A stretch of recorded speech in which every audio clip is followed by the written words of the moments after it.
Uh, Thank you, Angel.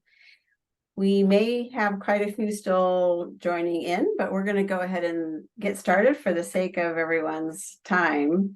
Thank you for joining us for the third in our series of improving skills in youth. Today's focus is on youth experiencing depression and anxiety.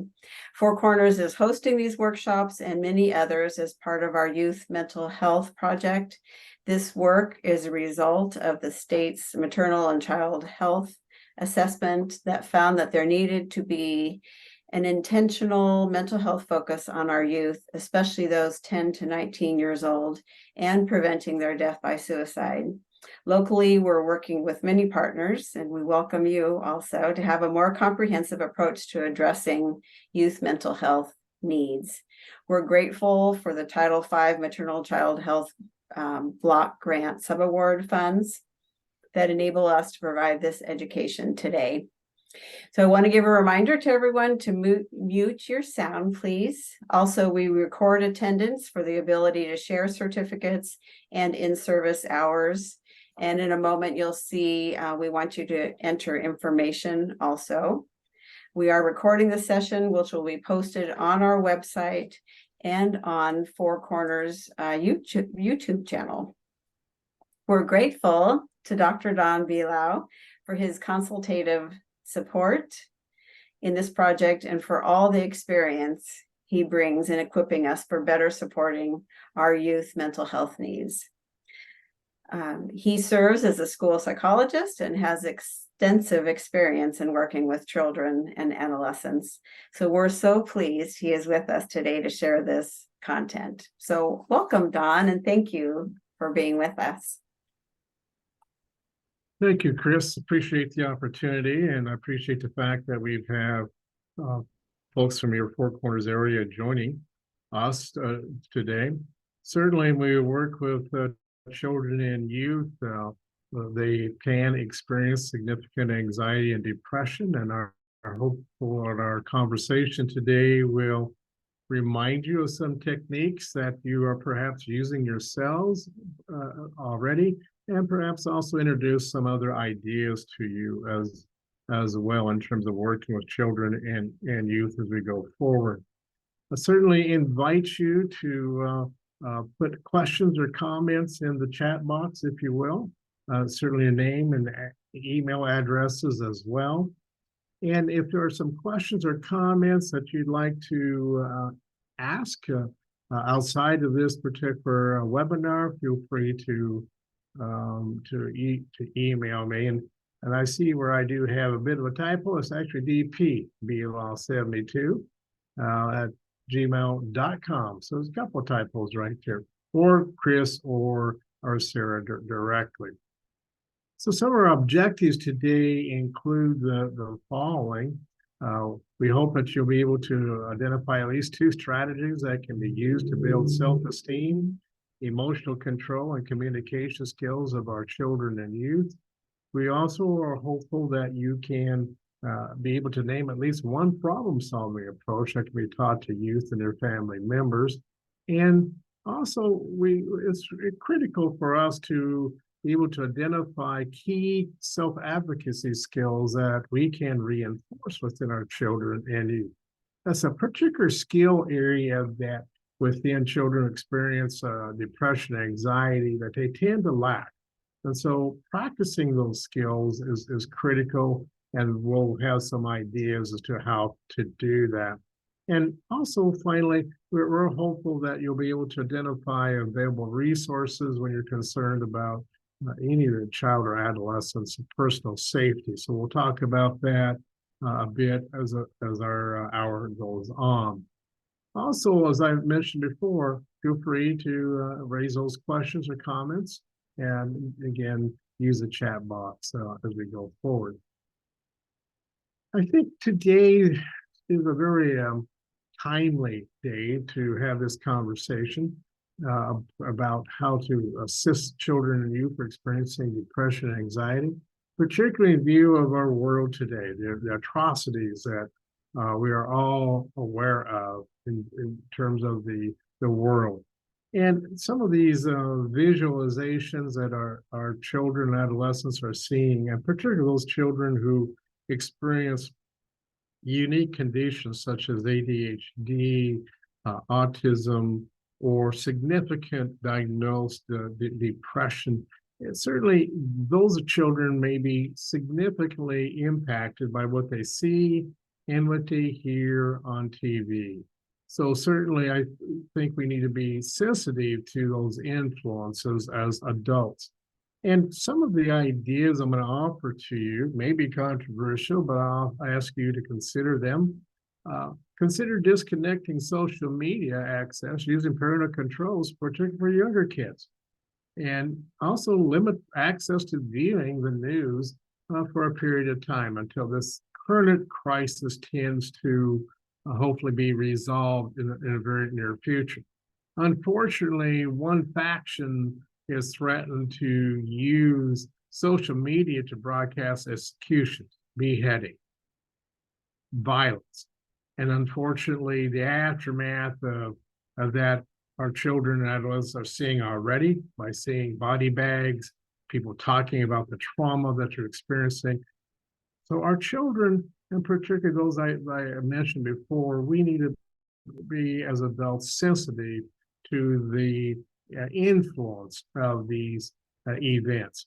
And we need to try to initiate conversations about these events in a safe, quiet atmosphere with children. And because in adolescence, because it's important that we have a meaningful conversation with them in an effort to manage their anxieties and quiet their fears. Because essentially safety is a critical issue for many of our children and adolescents, and they need to hear from us adults hearing words that say you're safe, and without responding with a lot of extensive information, to simply be straightforward and reassuring our children. And finally, I think it's important that we respond very concretely and use the opportunity to teach that violence does not lead to peace, but creates pain and loss. So I think this is an opportunity, but also we need to be sensitive to these influences. For example, last evening I was watching PBS, flipped from one channel to another channel, and there was one channel that was very graphic in terms of describing the events that are taking place. And I'm thinking, my goodness, if my 8 or 9-year-old grandchild had been watching some sort of safe, innocent kind of feature program, and they happen to switch it over and saw this, I feel uncomfortable as a grandparent in terms of that possible exposure. So certainly consider this as we go forward. So we're going to be talking about common depression and anxiety symptoms at this point. And these are symptoms that I want to point out to you that it's important for us to be sensitive to and be able to notice. As adults, it's important for us to notice events and experiences that our children and adolescents exhibit. Change is a big indicator that there is some kind of influence that's impacting the emotional stability of our children and adolescents. Restlessness, hyperactivity, excessive worry or fear, time insensitivity. Now, that's something that we're going to be talking about off and on during the course of this next hour. But it's interesting, I've found through the years, how children and adolescents develop a sort of a time insensitivity. That means they lose track of time. They lose the inability to focus on completing a task, or perhaps simply getting ready for school. So they can, which tends to challenge parents to get their kids ready to go out to school, but yet those children and adolescents are very lackadaisical. So it could be some sort of anxiety about the first period of the day. Their peers are saying some things to them, whatever the case may be. But I think it's important for us as caretakers, as adults, to recognize this idea of time insensitivity, trouble getting to sleep, restless sleep patterns. And this is an interesting symptom as well. Many children and adolescents will ask questions over and over again and to try to gain information and reassurance. You might find some will engage in stemming or repetitive or unusual body movement or noises, particularly upper elementary children may start in a classroom setting or a family setting, will engage in unique sounds that you perhaps are different and unusual that you have not heard before. So certainly those are the sort of symptoms that cause us to notice that there is a change that seems to be taking place.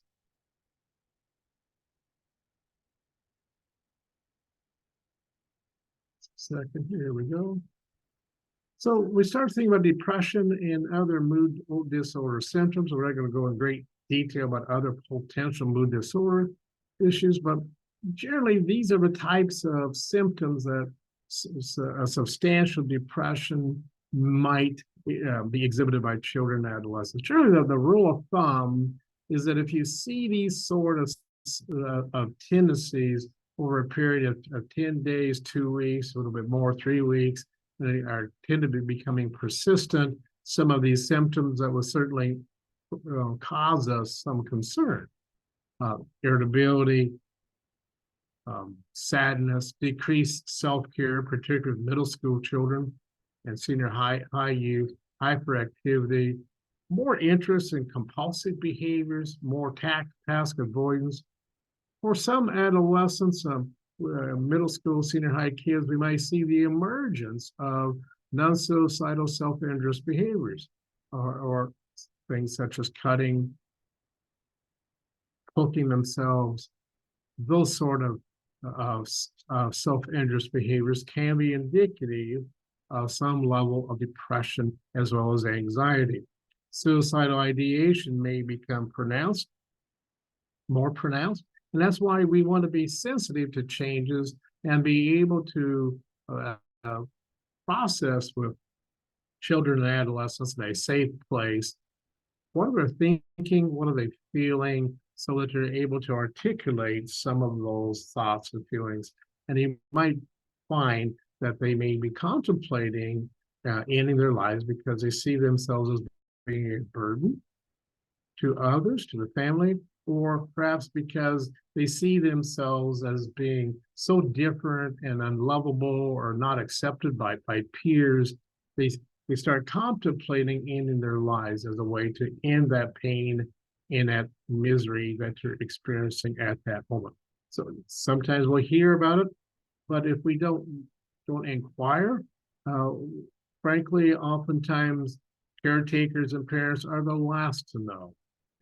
But often those in other roles, such as school counselors, coaches, even some level of teachers, will be able to identify some of those thoughts and feelings, because some of these children will find themselves feeling safer with a non-family member to express those thoughts and feelings. So all of us as adults need to take those thoughts and feelings seriously and be prepared to respond in a positive manner.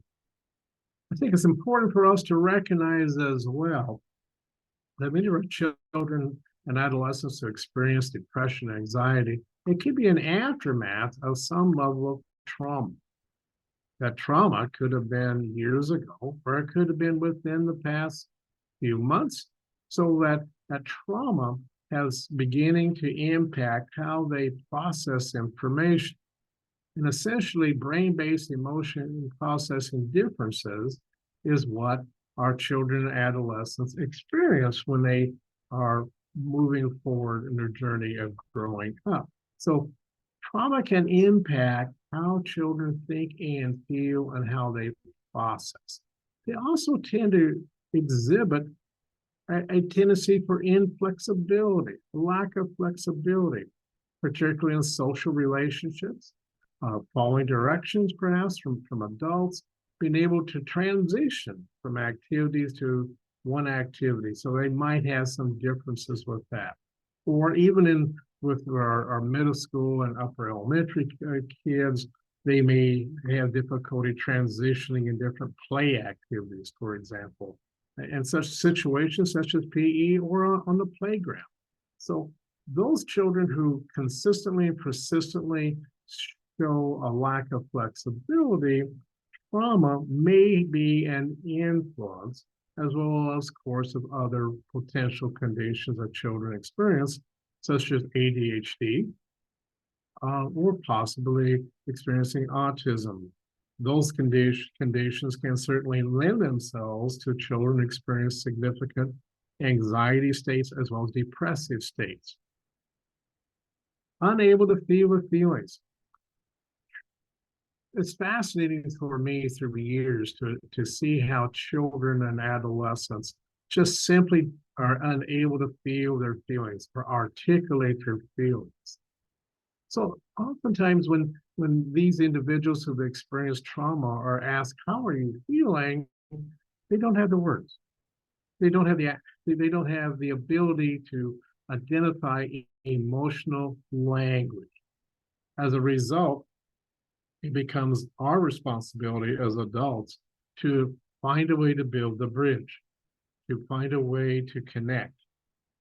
Personally, I've used through the years a variety of techniques, and certainly you don't have to be a therapist or a psychologist to do these things, and that is to draw pictures, to draw out how one might be feeling. It's just a simple giving children choices to identify faces, happy, sad, in between, whatever case may be. Giving them an opportunity to draw. Just yesterday, I was working with a upper elementary child who was having some behavioral issues, and in the processing with that child, and I've been working with this child for a period of several months now, I'm well aware of the physical and emotional trauma this child has had 3 years ago. 3 years later, we see the child's development moving forward, but at having difficulty articulating feelings and thoughts associated with that particular event. Particularly recently, this child was triggered by another child who asked about that event, or that they had heard about from their adult parent. So this individual I was working with, we simply drew. We drew a house, we drew a tree, we drew a car, we drew all kinds of things, and then through the process of drawing, I was able to offer word choices so that he was able to start identifying feelings associated with colors, associated with that. So we were able to start moving him away from that connection that he was struggling with, to help him feel the feelings.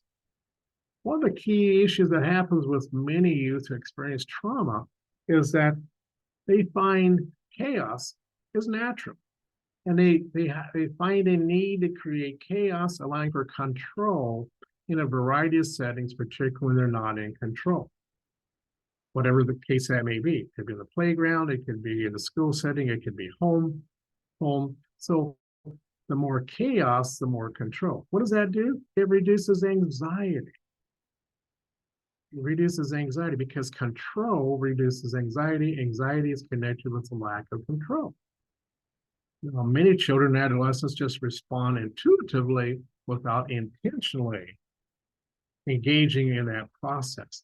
So that becomes, again, us as adults to recognize patterns and to be able to identify what maybe this child is speaking to through their action.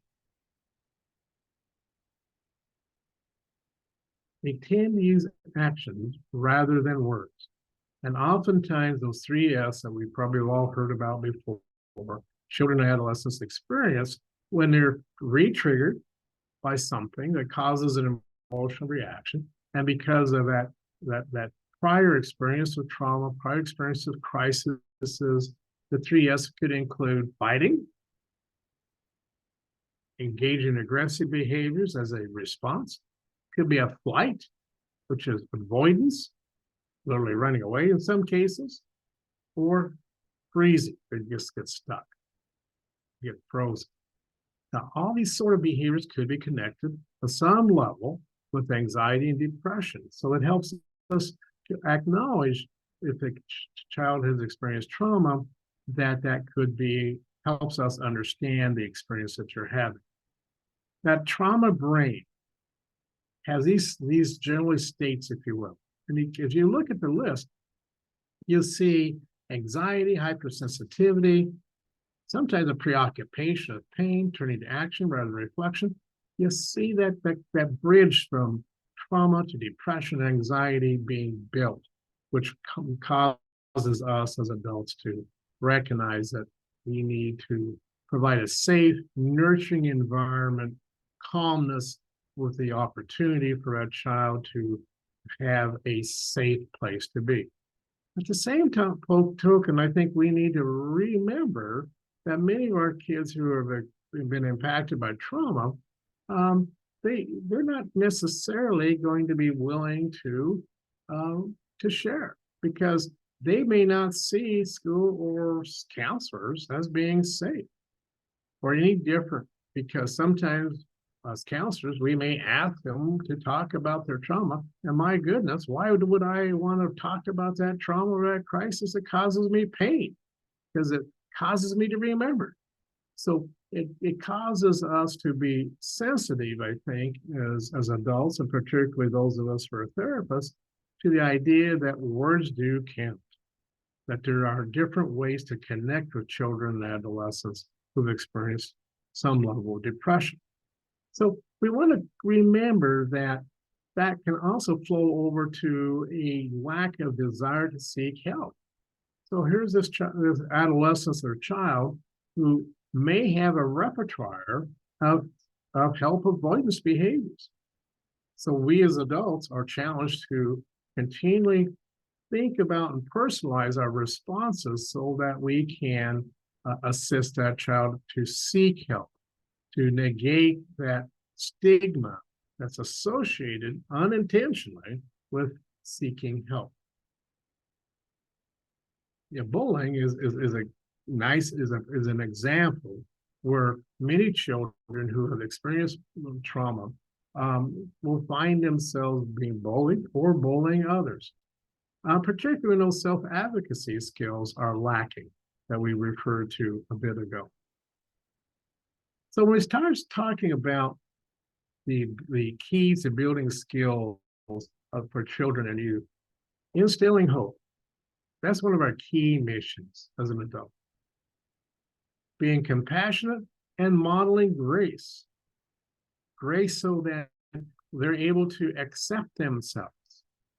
Oftentimes, these children who experience significant depression, anxiety, for whatever reason, they find themselves self-blaming themselves, and they get themselves in a cycle of negative behaviors that tends to reinforce that negative self-concept. So by promoting hope, promoting compassion, and promoting grace, to be accepting of yourself as a human being allows those skills to start being developed. When we look at the keys to building skills, pragmatic communication that's developmentally effective, what is that? That's words and phrases that are understandable, concrete, and meaningful. It's important for us to, as adults, to check for understanding. Check for understanding. There's different ways that we can do that for different levels that the children and adults are at, but the key is checking for understanding. And again, using visual supports depending on the developmental age of that child or adolescence. Draw it out, use stuffed animals, toys, Legos. Honestly, I use a lot of Legos in working with of all things, middle school kids. Middle school kids, they feel safe, they can build, they can create and talk through that experience with that. And stories, telling a story or reading a short story about a youth who's confronted with challenges, has found a way to overcome. Now, oftentimes our youth today don't have a lot of heroes. Not a lot of heroes, not a lot of adults that they can necessarily can look up to and find themselves being able to attach themselves to. That's one of the challenges I think our children and youth have today, particularly many of those with significant needs, is the inability to attach themselves to a safe adult who performs wondrous deeds in their mind, whether they are in elementary school, middle school, or even senior high. I'm afraid of the lack of models for many of our kids.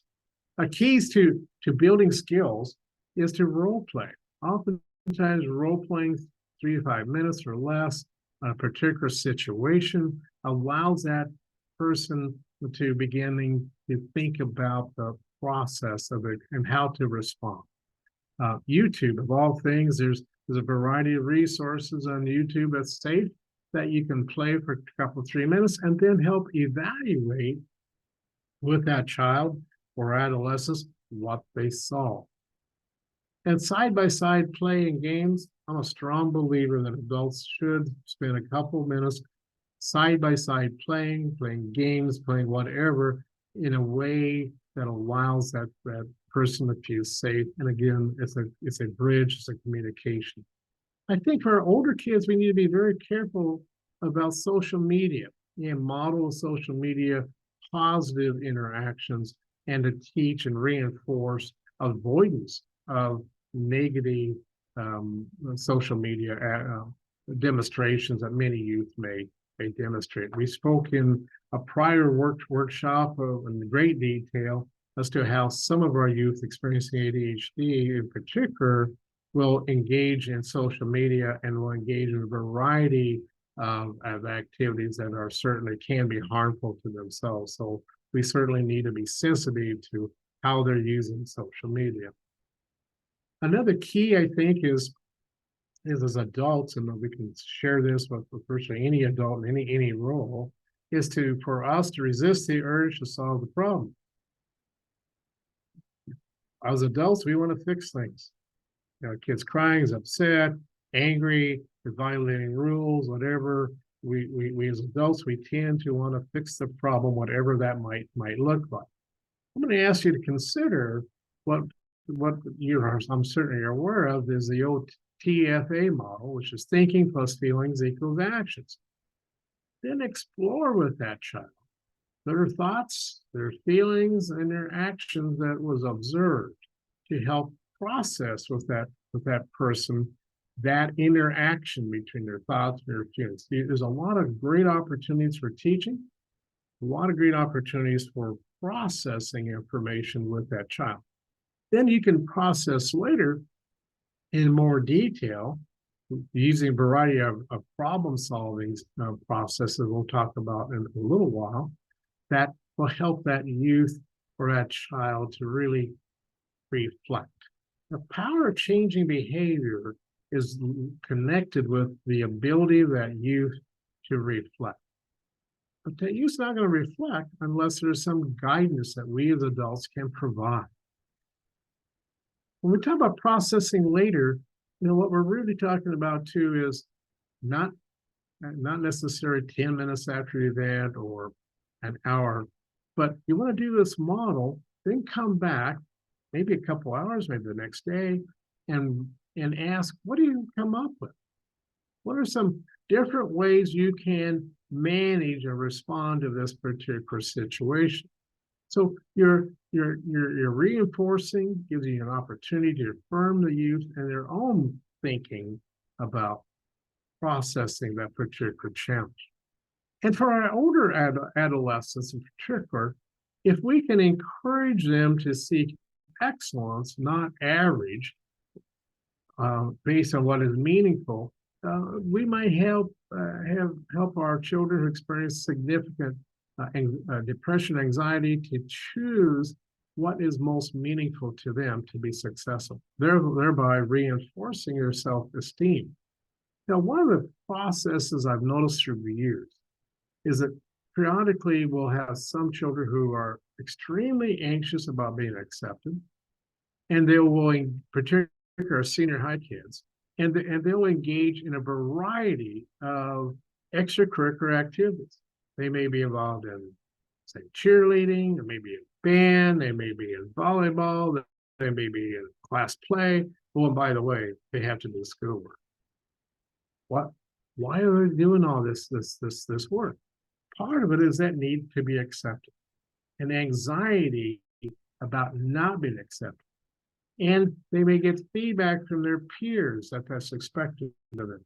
But one of the processes I think we need as adults to be intuitive about is to inquire, ask what's meaningful, and be aware that this could be a pattern of behavior, maybe simply a way to perhaps cope with anxiety they're having difficulty verbalizing.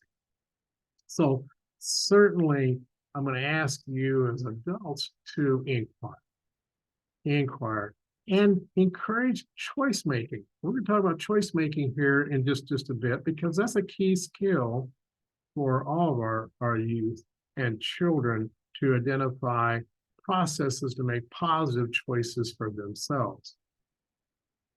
We talked a little bit about self-reflection a bit ago, and that's a skill. It's a key skill. And what we can do as adults is ask, are you telling yourself the truth? Is your recall accurate? Are you blaming others in this process of telling your side of the story? Don't be surprised as adults if you might run across that child or that youth to engage in confabulation. Now remember, confabulation is common, particularly with youth who have experienced trauma. And it could be, by the way, not only emotional trauma, at the hands of physical abuse or attachment issues or whatever, but also could be head trauma. You know, children and adolescents who've experienced head trauma, sometimes ADHD, autism, they'll engage in confabulation. What is confabulation? It's telling bits and pieces of a story and making a story that minimizes your emotional confrontation, perhaps by an adult. Is it lying? It's kind of depending on your perspective. From a child and adolescent's perspective, confabulation may be driven by their inability to recall, their ability to see different points, so they kind of put things together. So teaching self-reflection is also a key process to building self-advocacy skills. And one way to do that is ask questions such as the following. You know, what would your world look like if you let go of this thought? What would the situation look like if you changed your thinking process a bit about this event? What do you need to do to move in a more helpful or not harmful direction? And finally, the age-old question, which I think is useful for all of us, is, are you hurting or helping? Was your behavior hurting or helping? So regardless of age, this is a key question to encourage self-reflection. And that lends itself to self-advocacy. And so speaking to self-advocacy is part of what I believe is building resilience.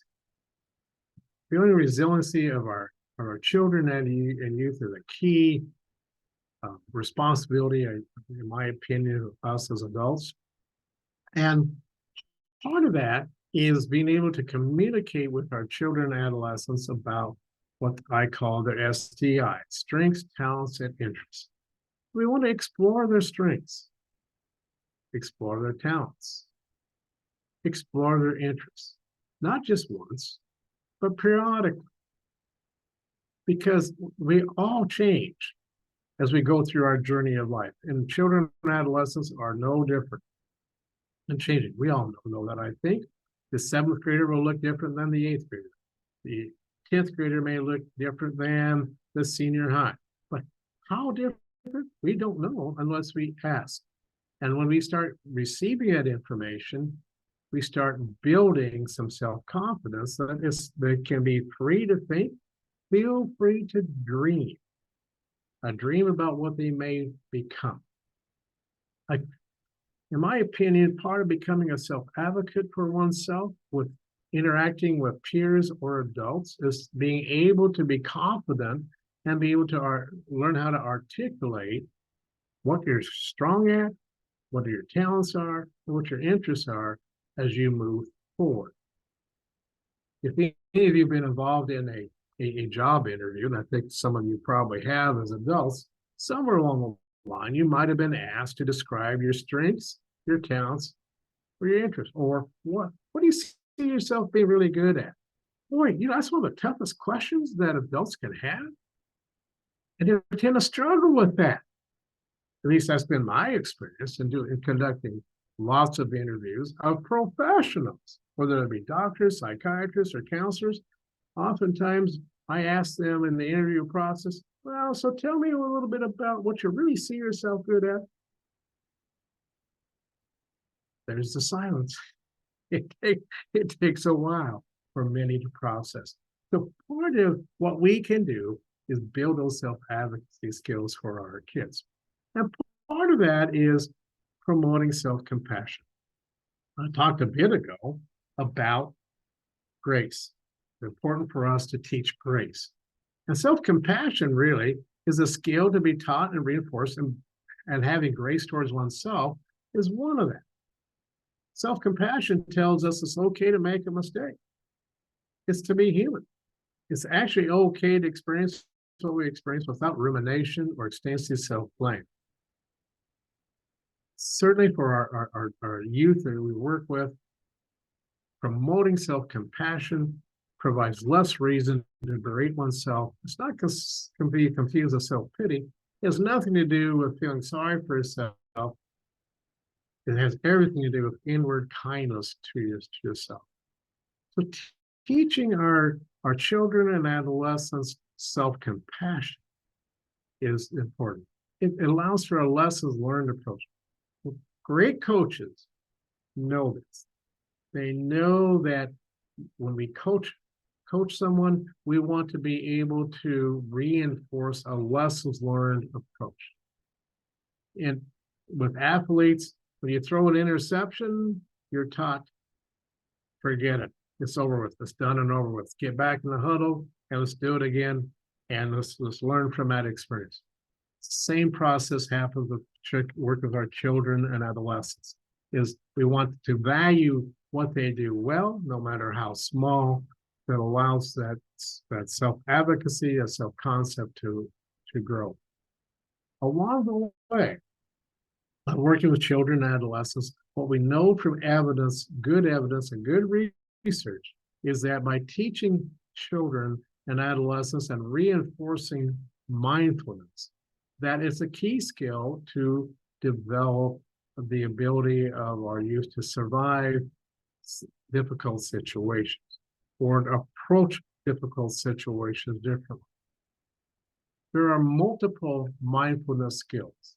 And certainly it would take a half a day to list all of them and illustrate them. But I'm going to suggest to you that mindfulness is a key skill that can be taught to children and adolescents of all ages and reinforced. The key is you teach and reinforce and you practice. That's where it's our responsibility as adults to ensure that you have the opportunity to practice. So mindfulness meditation, for example, is paying attention to what's happening in the present moment. That takes some practice. That means quieting yourself. Teaching children and adolescents how to quiet themselves for 30 seconds. Sometimes you start out with 15 seconds. In my work with particularly autistic kids, I will start off with 30 seconds. Let's just quiet. Let's pay attention to what's going on. And we build it from that point on. Practice is important. It may be what one's feeling, hearing, or anything else that's noticeable. That's part of what paying attention is. And there's no special place or calm one has to reach, although some will as adults and particular those in senior high, will identify a particular place they want to think about when they're trying to calm themselves before doing something that is challenging, like taking a big test. Those who experience significant anxiety or depressive states, tests create all kinds of challenges and anxieties in middle school and senior high, and to some extent elementary, because they're asked to perform, and so they may experience worry and anxiety about performing that then interrupts their ability to process and express the skill that they're asked to express. So again, let's see, I need to move on here. Here we go. So we start off by finding a comfortable sitting position with our child. We want that person to kind of think about someone that they respect and really look up to, and who loves you in return. And those are words that you can use interchangeably, but the idea, we want kids to get comfortable and to think about somebody that's important to them. And then we want them to notice. See, there's that word notice. Notice how you feel as you bring this person to mind. And for some of our children, we might try to work with that emotional vocabulary to help them identify the words that describe how they feel about a particular person. This is a pretty cool step here. Make a kind wish and send it their way, like a bird with carrying a wish to them, if you will. What would make them happy? Again, a nice little exercise. You're moving that person to a place of calmness, and then we want them to think about someone else that they love and care about, another form of practicing, and then they also want them to think about someone who frustrates them. It could be a teacher, it could be a peer, and then we want to check in with them. How are you feeling about this experience? And we generally want to have them notice that they're feeling differently.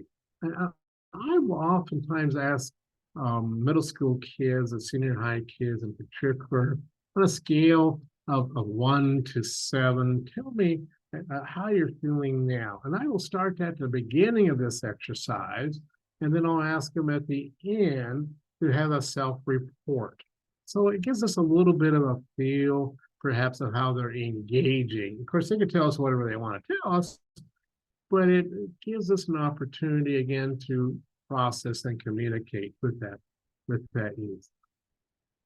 Finally, I think another really great exercise that's really easy to teach in terms of mindfulness is square breathing. You breathe in for 4 seconds, you hold for count of 4, you breathe out for a count of 4, and you hold again. So you do this about 3 or 4 times. Takes about 45 seconds to a minute or two to practice this. And I encourage people to practice this, particularly this simple exercise, because it helps children and adolescents to relax. The more oxygen we get to our brains, the more we're able to process information and dial down that urge to become angry, that urge to act impulsively, the more that brain becomes better able to regulate emotions. And this is true for adults as well as it is for children of all ages. I want to talk for a little bit about skills dealing with embarrassment. My goodness, our kids that we work with who experience depression and anxiety are sometimes ultra sensitive and are ultra, if you will, embarrassed in a variety of situations. And here's a couple examples that you can see. And the idea is, embarrassment is the public nature of the event to be embarrassed more often than not. One needs an audience. After all, it's not embarrassing if no one else knows. So I think acknowledging that it's common for people, children, adults, to become embarrassed. Let's talk about ways to deal with that square breathing is one great way to assist them in dealing and coping with that feeling of embarrassment. So we know about embarrassment is that oftentimes physiologically we react. Of course, others, particularly peers, will see our cheeks become flushed or whatnot, and that may reinforce that particular behavior that they're calling attention to. So essentially, it's something that it's a skill I think we can talk through. We can talk through and maybe demonstrate some role playing in terms of what might cause someone to become embarrassed. And again, remind them, particularly our middle school kids, particularly remind them it's not the actual opinion of peers that causes embarrassment, but it's their own idea, how they perceive the world about what's acceptable and what others might think. That's particularly true for adolescent females. If you hadn't noticed that, by the way, that's particularly true. They become ultra sensitive to how their peer may view them, because we want to remind them, our adolescents in particular, it gives them the power over their own embarrassment, how they approach things, how they respond to different situations. And again, this talks a little bit more about the fact that if we just simply take some deep breaths and maybe ask ourselves the question, the kids the question, do you believe what we did or what you did is bad as others think? Maybe they're really not making fun of it. So you kind of develop a process of developing that ability to cope. I think at the same time, we might have the opportunity as adults to teach a skill of empathy. Empathy is a great skill for our kids to learn, particularly those experiencing levels of depression and anxiety. And we teach them, if they see someone else doing something embarrassing, help them by deploying empathy, by offering comfort. So our kids can help take away that awful feeling of fear and embarrassment that peer may be experiencing by simply reaching out to them and reminding them that that you still like, that you care for them, and teaching comforting words of grace that are age appropriate for that particular situation. Turns out that on YouTube, there's a lot of different examples of children and teenagers comforting others in times of crisis, in times of embarrassment, if you will. I want to talk for just a couple of minutes about choice-making opportunities. This is something that is a critical skill for us as adults to encourage. Now, what we want to do is that we want to offer up in role playing in particular 3 options to a particular situation, and then give them time to decide and process. And so it's an opportunity, if you will, to help our children and adolescents to decide possible responses on their own. Remarkably, many youth with emotional issues simply have not learned that ability to delay their responses. By processing with them that choices can be controlled, that you can practice different choices, empowers them to be able to move forward. Recently, I was working with an adolescent who has been a long history of questionable choices, and we led to all kinds of challenges. And just recently, though, in a predicament that arose where that person was literally being harassed by a variety of other peers. In the past, this person would have reacted perhaps aggressively, physically, or verbally. In this particular situation, he reacted in a very positive way. And when I processed this with him later as to what was the reasons that he reacted, he said, I knew I could make a choice, but I didn't have to act. That's exactly what we want to see our adolescents, is to reach that point of learning and being able to recognize that they have a choice. That empowers them to move forward.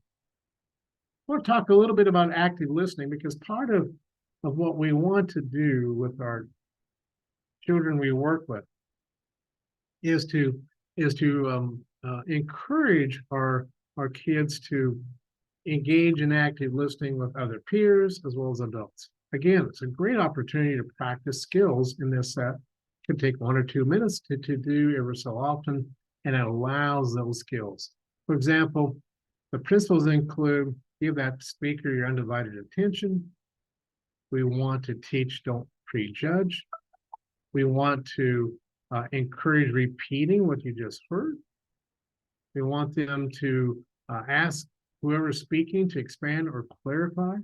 Help me understand, the praise. We want to teach them how to listen for verbal cues and watch for nonverbal cues. And by the way, our adolescents and children, particularly who experience challenges with depression and anxiety, they are experts at reading nonverbal cues. As part of their survival is reading the nonverbal cues and responding accordingly. And so we could use that skill as a strength and promote that in a process of structured active listening. We want them to learn how to listen for requests, conversation. So as nonverbal cues, as I talked about, are critical. We want to have them practice paraphrasing. And we need to remember, listening is not a soft skill. It's a key component of communication for all children and youth, particularly with those with emotional regulation difficulties. How often do adults say to these kids, "You're just not listening"? Well, there's some truth to that, because they might not be utilizing the skill of active listening and interacting with that adult or a peer, which unfortunately drives the concept of responding by an action of some type without processing the idea there are choices. I'll talk just a little bit about bullying. We talked about this a little bit before, but I want to simply say to you that bullying is still present within our schools across all ages. Happens in a lot of different places. But we want to remind the kids we work with who experience bullying that you're not at fault, you're not alone, you have rights, and you're valued and loved. Unfortunately, verbal bullying, cyberbullying tends to reinforce the negative self-concept that some of these kids might begin developing. So without talking about a lot of great detail, but one of the choices that we want to talk to our kids about is something I call the 4Ds. Distance. We will teach our kids to distance themselves from that situation. Take a step back. We'll teach them how to diffuse by using some responses that'll help diffuse that situation, to manage their own emotional response. We want to teach them distracting. There are different kinds of responses, verbal responses that can maybe redirect or distract that person who's engaged in actively pushing or bullying that child. And they want to report. Now, I just kind of glossed over this, but I would want to say to you that these 4Ds, these skills, if you will, are skills that can be practiced. They're pretty common sense. The words are self-explanatory, and by practicing and promoting that helps us. Talked a little bit about behavior problem-solving strategies early on. I just want to remind you that SOTAs are situations, options, disadvantages, advantages, solutions. Kids who experience emotional issues really latch on to the structure, particularly if we teach this structure and we practice it with them. It lends itself to the realization that there are choices that they can make that don't include violence or harmful responses. So SOTAs are very useful and at all ages of children for all particular conditions, if you will. Here you see it written out a little bit differently. And also another process of looking at behaviors identified here as well. So I think it's important for us to remember the hard questions. And we want to ask our parents, our advocates to check in regularly. We want you as adults to trust your instincts when you see changes, asking simple questions like, are you okay? You seem different. Tell me more. When he or she said that to you, how'd that make you feel? It sounds like you've been dealing with a lot lately. Does it ever get so tough you think about ending your life? If someone you know is thinking about killing themselves, you may be surprised at the responses you get. By asking directly these questions, you're showing that you care. And you might learn that Jimmy has a best friend named Bobby who has shared with Jimmy these thoughts and feelings. And then you as an adult can respond, and by offering some level of support to your child and also reaching out to protect the other child as well. Speak to reasons to live when having conversations. You're valued. You're important. Here's a screening instrument that has some of the same questions. And by the way, this is available online. It's called the Columbia Screening Instrument. And you can see as a guideline here in terms of responses. What do I do now? So I think it helps us communicate with a therapist, helps us communicate with law enforcement, a school counselor, helps us communicate. And by saying, these are the responses we got, that's what it looks like to us right now. It's a screening instrument. It basically lets us know, or others know, you're concerned about your child. So resources, what do you need? What do you need to know when working with these children and adolescents? Well, you want to call for help. Your instinct says, you're worried. Your intuition is probably right. You may need to escort that child or adolescent to the local emergency room. You need to tell school staff about any concerns at all. This is critical. If you're concerned as a caretaker, or you are aware that there's some issues there, let school staff know so they're able to provide a level of safety. Contact a mental health provider.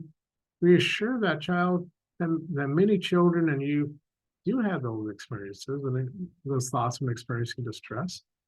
And emphasize the need to seek help and not to withdraw. That's where the self-advocacy process comes into play. And here are some important numbers I think you should know. Certainly 988 is a critical number, easy number. You can call that for guidance. Boys Town National Hotline, Centerpoint of Lincoln, Blue Valley Behavioral Health has got a great number, Nebraska Family Helpline. All these sort of numbers are great resources to consult with if you're concerned. So as we move forward, we kind of wrap up our time. We covered a lot of content, a lot of material, some of which you probably say, yeah, I knew that already. Others you probably say, that's a good reminder. And others you say, well, that's an interesting thought. Maybe I need to think about that a little bit more.